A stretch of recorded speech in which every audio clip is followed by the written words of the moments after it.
vamos ler os versos de 1 a 3. Gênesis 12, do 1 ao 3. Diz assim o texto em nome de Jesus. O Senhor disse a Abraão: sai da tua terra, da sua parentela e da casa do seu pai, e vá para a terra que eu lhe mostrarei.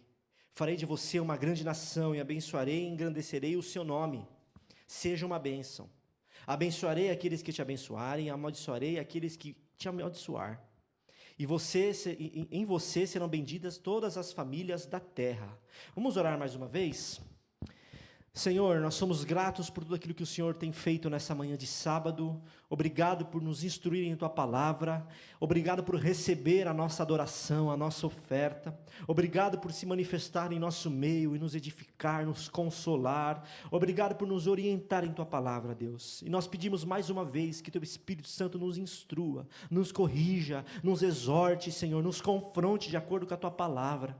Que a Tua vontade venha de encontro ao nosso coração e que nós estejamos atentos ao agir do Teu Espírito, sensíveis à voz do Teu Espírito, Deus. Usa-nos, Deus, mais uma vez, tenha misericórdia de nós, Pai, concede-nos a Tua graça, e de acordo com a Tua Palavra, nos conforme a imagem do Teu Filho, Pai.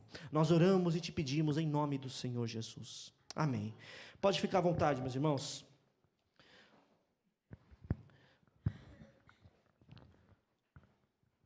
Com certeza você já perceberam, o pastor Gustavo não está nesse final de semana, não estará esse final de semana, tá? Mas não estamos sem pastor aqui, tá bom, neste culto. O Danilo, o pastor Danilo, se puder levantar o braço aí, Danilo, só para o pessoal. Ele está aqui para acompanhar a gente no final de semana. Se precisar de alguma ação pastoral, alguma coisa nesse sentido, nós temos esse apoio, tá bom? Bom, vamos dar sequência à jornada da salvação. Na última semana vocês devem lembrar a temática que foi pregada aqui para nós, sobre a depravação total que o pastor Gustavo nos trouxe. Hoje nós vamos entender sobre a grande missão de Deus, de acordo com o texto lido de Gênesis 12, dos versículos 1 ao 3, o chamado de Abraão. A verdade é que a história da redenção, ela sempre tem um aspecto muito especial para nós. A maneira como Deus foi agindo na história, e está agindo na história, a despeito de uma humanidade caída, a despeito de uma humanidade corrompida no pecado. A história e o chamado de Abraão é muito conhecido por nós, no meio cristão, no meio evangélico, principalmente quando se trata do que ele se tornou. Quando se trata da maneira com que a vida de Abraão deu sequência depois desse chamado. Os relatos bíblicos nos mostram que o próprio Abraão é chamado de pai da fé. É conhecido assim por nós. Tanto se tornou exemplo de fé, que ele também é citado lá na lista de Hebreus 11 como um dos heróis da fé. Ele faz parte do rol dos heróis da fé de Hebreus capítulo 11. Mas também Paulo utiliza a história de Abraão, de acordo com esse chamado, lá em Romanos, para mostrar como Deus justifica uma pessoa pela fé. Paulo usa a história de Abraão para isso. Esse é um ponto da história, esse capítulo, o chamado, é um ponto da história muito importante para a história da salvação, para a grande missão de Deus. É tão importante que é mostrado para nós, e nós devemos olhar para este cenário com a ótica da salvação, com a ótica da redenção de Deus para a humanidade caída, para seres pecadores como eu e você.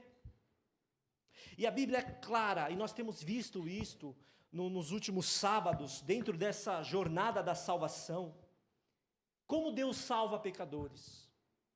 A maneira com que Deus age, a maneira com que Deus intervém, é sempre muito especial. E essa jornada da salvação, essa redenção, é contado de Gênesis a Apocalipse.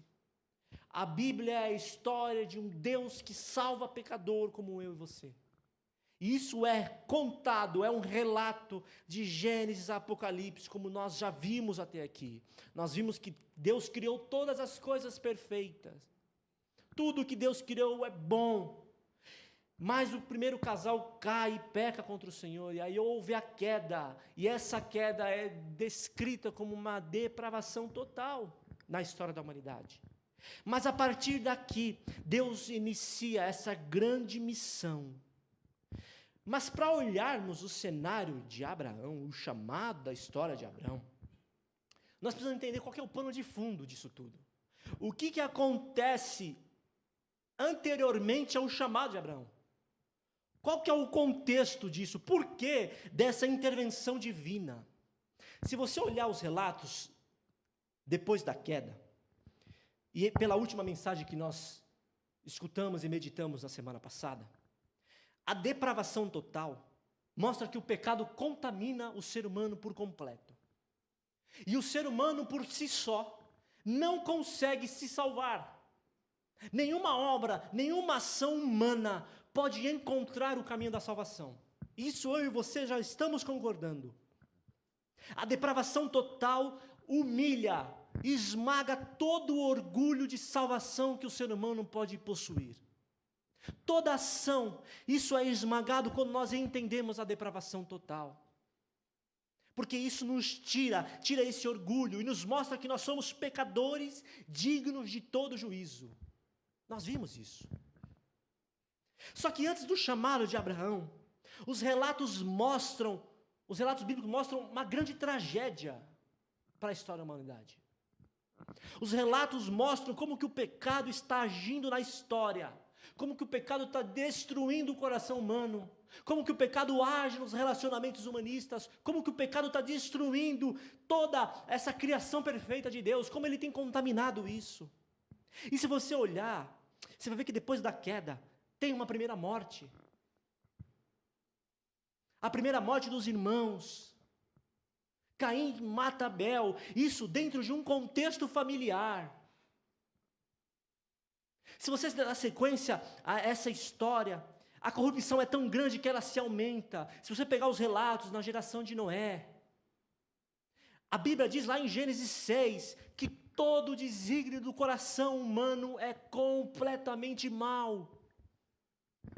Tudo que o ser humano pensa, tudo que ele planejava, tudo aquilo que ele fazia era 100% maldade. E ele não queria saber de Deus. É a geração de Noé. Noé vive numa geração depravada, onde ninguém quer saber de Deus. Então a história conta que Deus envia o dilúvio. Só que Deus viu graça em Noé. Deus viu graça na família de Noé e salva essa família para dar sequência à humanidade. Só que os relatos bíblicos continuam mostrando o pecado agindo. Porque depois que acontece tudo isso, Noé fica embriagado. E depois da embriaguez de Noé, o seu filho cai em pecado. E aí vem a maldição. Depois desse relato vai mostrar que os homens querem construir uma torre de Babel, dominados pelo seu orgulho no coração. Ou seja, a humanidade está caminhando por uma perdição total, uma destruição. O pano de fundo mostra que esse chamado de Abraão é mais do que especial. Porque as histórias antes disso mostram uma situação deplorável. Mostram a humanidade completamente longe do Senhor. Mostram a humanidade completamente, o coração do ser humano está completamente endurecido diante do Senhor. Então Deus está lidando com pecadores dos mais perversos. Deus está lidando com pecadores que somente querem saber de confusão e idolatria. Ninguém quer saber de Deus. Esse é um pano de fundo que antecipa a história de Abraão. Só que aí entra no chamado de Abraão. Os relatos bíblicos mostram que ele vivia em Ur dos Caldeus. Aí você vai pensar assim, tá bom. Abraão está tá ótimo, tá perfeito a história dele. Se Deus chamou, negativo. Ur era uma cidade próspera da antiga Mesopotâmia.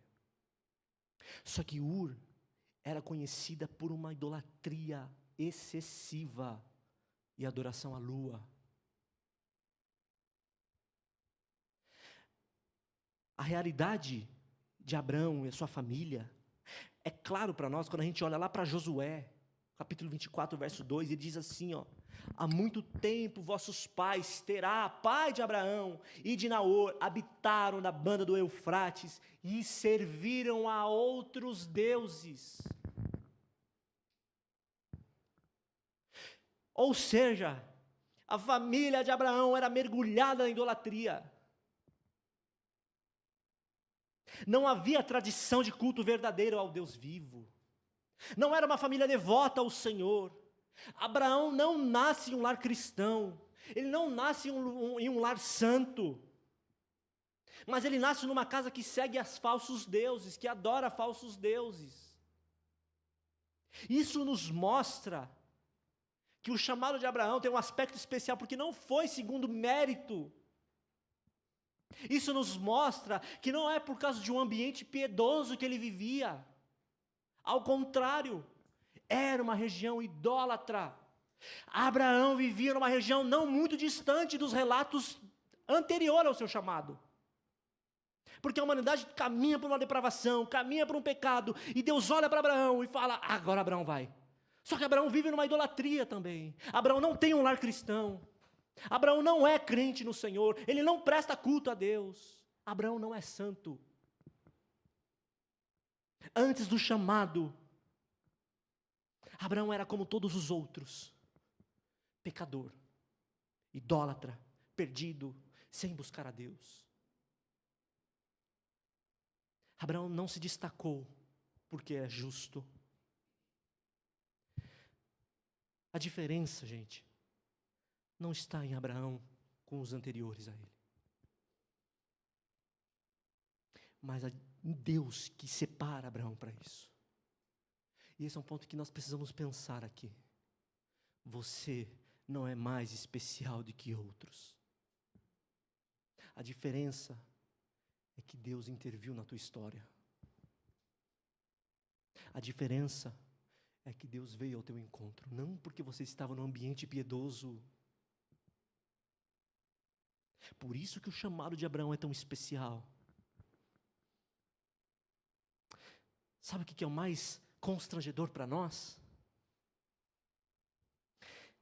É que o título de pai da fé que ele recebe lá na frente não nasce segundo a origem de Abraão. Não é por causa de Abraão, mas a obra que o Senhor realizou na vida dele. A origem do título, estar na estaca dos heróis da fé, na entrada triunfal de heróis da fé, não é por causa dele, mas pela maneira com que Deus fez e Deus agiu na vida de Abraão e de todos os outros. Até o pai da fé começou como idólatra. Até o pai da fé começou como pecador, longe do Senhor. Mas isso engrandece a graça de Deus. É por isso que redenção tem um aspecto muito especial para mim e para você. E a tendência dos próximas pregações é que isso vai se tornando cada vez mais especial. Isso vai nos constrangendo mais. Porque a história vai mostrar que Deus interviu. Não porque tinham seres especiais, mas porque Deus ama.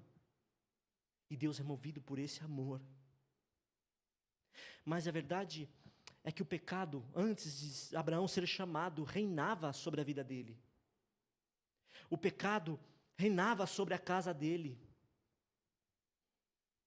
Mesmo aquele cara, aquele homem que seria um marco da história da salvação, estava também debaixo da condenação, como todos os descendentes de Adão, como diz Paulo em Romanos 3.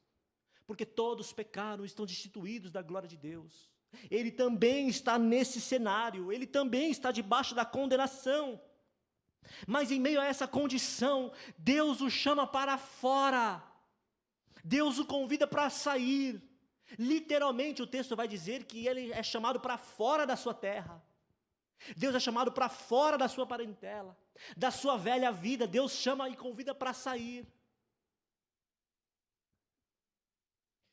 Meus irmãos, salvação não tem a ver com o fruto da nossa busca. Não tem a ver.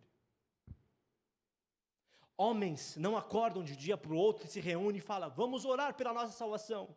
Se não Deus agir, homens não têm esse desejo.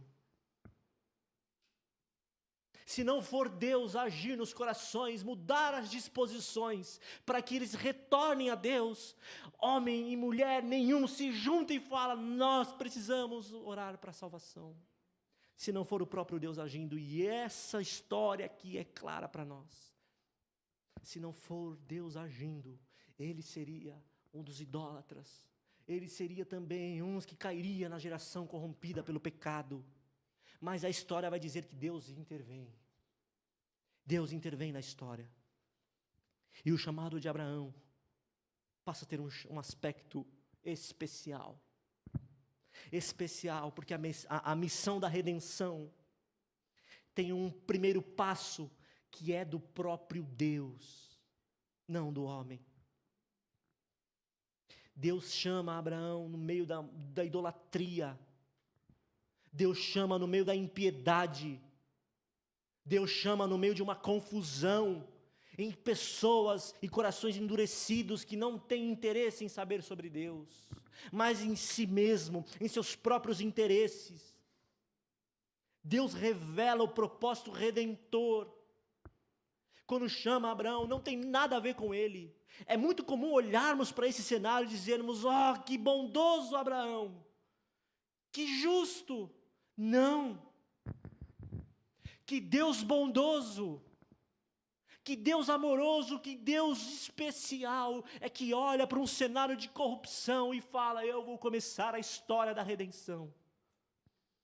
A grande missão de salvação começou Deus tirando pecadores no meio de uma impiedade.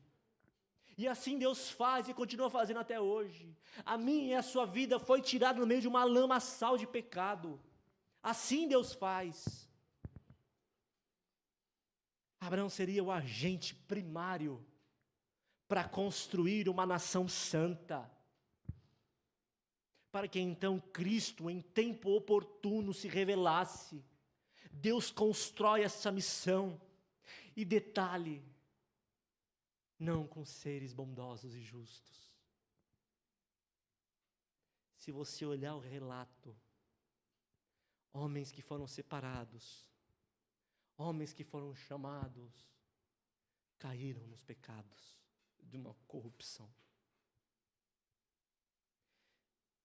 A diferença, para mim e para você, é que eles estão registrados para que sirva de exemplo para nós e a maneira com que Deus constrói a história. Porque eu e você podemos ser os mais especiais na ótica humana, mas diante do Senhor, nós somos pecadores, como todos os outros homens e mulheres. E assim, você não é mais especial porque Deus deu uma missão especial na tua mão.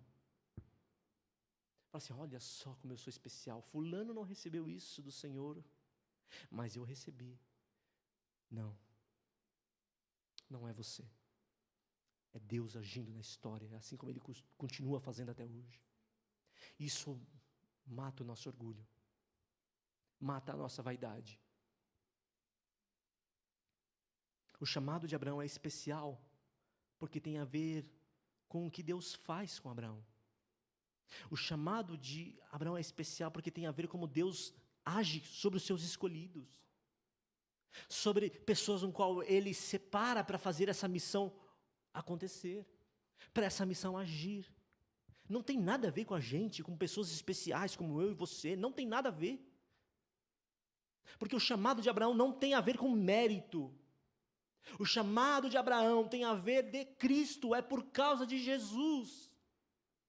Por causa de Cristo, que foi prometido lá no próprio Evangelho de Gênesis. Porque o descendente da mulher pisará na cabeça da serpente, e ele firará o calcanhar. O chamado de Abraão não é especial por causa dele, mas porque Jesus é prometido por Deus. Porque Deus diz: eu vou salvar a humanidade. Então o meu e o seu chamado não tem a ver com a gente. É por causa de Cristo. O chamado de todos os outros homens e mulheres da história é por causa de Jesus. Abraão creu por causa de Cristo. Abraão se tornou pai da fé por causa de Cristo. Abraão se tornou o herói da fé por causa de Cristo. Por causa de Jesus. Porque a Bíblia vai dizer que antes da fundação do mundo, o Cordeiro de Deus estava naquela cruz. Deus agiu ao longo da história com longanimidade, porque Ele não via o Mateus, não via a irmã Lília, não via a irmã Jacira, não via o Marcos, o Vinícius, não via. Era por causa de Cristo. Porque antes da fundação do mundo, o Cristo, o Cordeiro de Deus, era pregado naquela cruz. E o plano eterno do Senhor não era olhar para pecadores dignos de juízo, mas olhar para pecadores redimidos pelo sangue de Jesus. É por isso que Abraão foi chamado. Porque chamar idólatra por idólatra, o que muda? A história mostra a gerações e gerações caminhando por destruição, guerra, confusão, idolatria. Mas Deus intervém. Espera aí, Abraão, eu vou te chamar. Deus está na história. Deus age na história. E a Bíblia mostra que o próprio Deus está agindo neste mundo. Deus não mudou o plano dele. A grande missão do Senhor, que começa aqui, continua até os dias de hoje. Deus continua chamando pecadores no meio de uma terra idólatra. Deus continua fazendo isso. Porque Deus não muda. E esse chamado de Abraão tem características especiais, mas todas elas diz respeito ao próprio Deus. Todas elas. Porque é Deus quem toma a iniciativa, é Deus quem dá a direção, é Deus quem promete. É Deus que chega para Abraão e fala: sai da tua terra. Eu mostrarei o caminho. E eu prometo: quem te abençoar será abençoado, quem te amaldiçoar será amaldiçoado. É Deus quem sustenta, é Deus quem continua com Abraão nesse caminho. Por isso, nesse chamado de Abraão, tem um grande chamado. O grande chamado. Porque o chamado tem a ver com o Evangelho de Jesus e a sua redenção.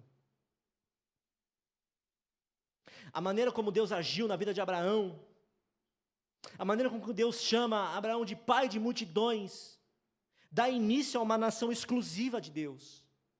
E essas promessas todas se cumprem em Jesus. Jesus é o cumprimento de todas as promessas. E esse grande chamado tem a ver como Deus pode mudar a história da nossa vida. Olha para a sua vida, meu irmão. Olha como Deus pode agir. Olha como Ele fez com Abraão, olha como Ele faz conosco. Deus muda a história das nossas vidas e nos torna seus filhos. É isso que o Senhor faz. Enquanto Deus chamava Abraão para ser o pai de multidões, Jesus estava sendo pregado naquela cruz. Enquanto a multidão era corrompida nos seus pecados, Jesus estava naquela cruz. Esse tem um aspecto, nós precisamos olhar para a história bíblica com a ótica da redenção. Deus está agindo de geração em geração, salvando pecadores. Parece que a Bíblia do Antigo Testamento está muito longe da cruz. Não, está tudo muito perto. Tudo faz sentido, porque enquanto Abraão estava lá, Jesus morria por Abraão. Enquanto eu e você estávamos nos nossos pecados, Jesus estava padecendo naquela cruz por mim e por você. E por isso que Deus intervém na sua história. Por isso que Deus intervém na minha e na sua história. Por isso que Deus nos faz seus filhos. Por isso que Deus te coloca numa igreja. Por isso que Deus te chama para ouvir mensagens cristãs. Por causa disso. Não é porque você foi o mais especial de todos. Eu queria que você entendesse a profundidade do chamado de Deus para mim e para você. Eu queria que você olhasse, toda vez que você se deparasse com o texto de Gênesis 12, versículo do 1 ao 3, você lembrasse, foi assim que Deus fez comigo. Foi assim. Não coloque o chamado de Abraão como algo muito além daquilo que Deus tem feito. A cultura é diferente, é verdade. O cenário é diferente, é verdade. Mas Deus está fazendo o mesmo, chamando pecadores para viver a salvação em Jesus Cristo. Deus te chamou do meio de uma idolatria. Deus te chamou no meio da impiedade. Deus te chamou no meio das trevas. Deus não esperou você entrar no melhor cenário, no melhor ambiente. Deus não esperou isso acontecer com a sua vida. Deus não esperou você falar assim, não, calma. Quando ele vir para aquela rua tal, Guaraciaba número tal, eu chamo ele. Não. Deus não esperou isso. Deus olhou para você e te chamou. Isso é o Evangelho do Senhor. E é por isso que isso é tão especial para mim e para você. Então, quando você lê novamente esse relato, quando você lê novamente esse chamado, lembra, é a grande missão de Deus. É o próprio Deus. É Deus que está fazendo. Essa história tem a ver com Deus.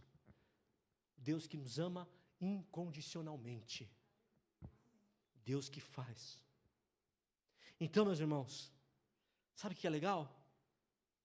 Você olha para o pano de fundo da história de Abraão, antes dele, fala assim, que humanidade perversa! Deus tem que mandar dilúvio mesmo. Deus manda. Deus te fala uma coisa. Antes de Cristo, eu e você não estávamos distantes daquilo lá. Talvez a gente olhe para isso aqui e fale assim, meu Deus, que humanidade perversa, né? Que humanidade perdida. E aí a gente se coloca num pedestal melhor, uma altura melhor, e fala assim, eu não sou assim. É por isso que o chamado às vezes tem pouco impacto para mim e para você. Porque a gente acha que a gente é muito bonzinho. Mas quando a gente volta uma mensagem atrás, a gente lembra, eu e você estávamos debaixo de condenação. Eu e você não queríamos saber de Deus. Nós não tínhamos interesse em saber de Jesus. Nós não tínhamos interesse. Mas Ele é quem intervém. E é Ele quem faz. E eu quero concluir com vocês. Se tem a grande missão de Deus, tem grandes lições para nos ensinar. A grande lição é que a graça de Deus, ela é soberana sobre este mundo. Deus chama quem quer, de onde quer. Deus está agindo e transforma pecadores em instrumentos da sua redenção. Deus não chamou Abraão só para salvá-lo. Vocês percebem que a história de Abraão acaba lá em Hebreus 11. Por quê? Porque o impacto da salvação não é para ficar no meio de um círculo pequeno. Quando Deus chama Abraão, Ele chama para construir a história da redenção, mas usou Abraão para essa história acontecer. Existe uma grande massa de crentes evangélicos que tem a salvação nas palmas das mãos e não faz nada. Isso deve mexer no nosso coração. Por que que Deus me salvou? É porque Ele me ama, é verdade. Mas não é possível que todos os homens e mulheres que foram chamados causaram impacto onde viveram. O que será de mim? Talvez é porque você precisa olhar para esse chamado aqui e olhar com essa ótica. Olhar com essa ótica. A segunda lição que eu e você temos é que existe uma esperança para nós. Existe uma esperança para o teu amigo, para a tua amiga, para o teu parente. Existe uma esperança, porque se Abraão, um idólatra, foi chamado para ser pai da fé, pai de multidões, Deus pode fazer isso com qualquer pessoa, por causa de Jesus. Terceira, Jesus é o verdadeiro cumprimento da redenção. Jesus é a consumação de todas as coisas. O texto é claro para nós. Todos os povos seriam abençoados em Abraão. Em Cristo, todos os povos podem ser salvos. As pessoas foram abençoadas por Abraão. Abraão passou e deixou bênçãos, multidões, gerações, milhares e milhares e milhares. Só que Abraão não podia salvar pessoas. Mas Cristo pode. Jesus pode intervir na nossa história, na nossa vida. Por isso eu queria que você ficasse em pé neste momento. Eu queria que nessa oração você voltasse os seus olhos para o teu chamado, como crentes salvos em Jesus. Você não foi salvo porque foi o mais especial do meio de um grupo. Você não foi salvo porque tinha uma família mais especial. Você foi salvo porque Deus te amou incondicionalmente. E a história de Abraão nos mostra isso. Por isso, lembre-se disso. Lembre-se disso. Eu e você fazemos parte de uma jornada de salvação. E Deus tem para fazer alguma coisa através de você. Deus tem para fazer. Assim como fez ao longo de toda a história. Ele continua agindo. Vamos fechar os nossos olhos. Deus, nós somos gratos, porque essa grande missão do Senhor constrange o nosso coração. Constrange porque o Senhor não olhou para seres bondosos, justos. O Senhor chamou pecadores. Assim como o Senhor fez com Abraão, os tirou de uma terra idólatra para começar a grande missão, salvou Abraão, colocou ele no cenário da salvação. Assim o Senhor fez conosco, Pai. Nós estamos aqui porque o Senhor interviu na nossa vida, na nossa história. O Senhor nos levou à salvação, não porque acertamos, mas porque já estávamos condenados. Obrigado pela salvação, por essa redenção que começou ali no chamado de Abraão. E que mostra para nós claramente que o Senhor continua fazendo, que o Senhor continua agindo, Pai. Nos desperta deste sono, nos desperta desse comodismo, nos faz entender que a missão do Senhor continua agindo sobre este mundo. Que o Senhor continua chamando pessoas como Abraão, o Senhor continua fazendo, e que nós possamos estar dispostos a viver isso. Se é necessário o Senhor nos chamar para sair para fora, sair do meio de uma terra idólatra, faça hoje, Deus, confronta, Pai, olha para a nossa vida, se nós estamos andando, se nós estamos vivendo por cenários que não são de acordo com a Tua vontade, que o chamado do Senhor seja real para nós. Nos chame para fora, nos chame para longe dessa terra idólatra, e que nós possamos viver o Evangelho de Cristo em nossas vidas. Espírito Santo, confirme a palavra nos nossos corações, que ela possa ser regada e que isso dê frutos, para que a Tua igreja seja edificada e proclame o Evangelho do Senhor. A Ti nós oramos e Te bendizemos, em nome do Senhor Jesus. Amém. Vamos cantar um louvor?